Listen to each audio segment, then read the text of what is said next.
Mijn naam is Oge Hoekstra en we staan hier op Ter Greft, vlakbij Bad Lahiem, Wiens.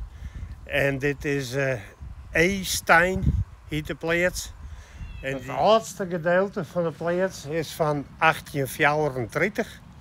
En met de Molkenkelder eronder. Na 1900 worden er geen plaatsen meer gebouwd, maar Molkenkelder. Ging de molken rechtstreeks naar de fabriek.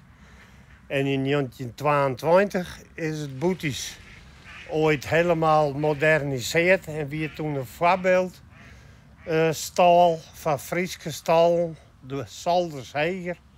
En meer lucht en lucht in de stal. Hobby is dus verzameling van oud boerengereedschap.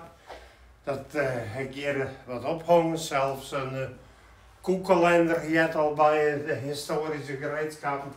Arendslieden en een bokkenwijntje.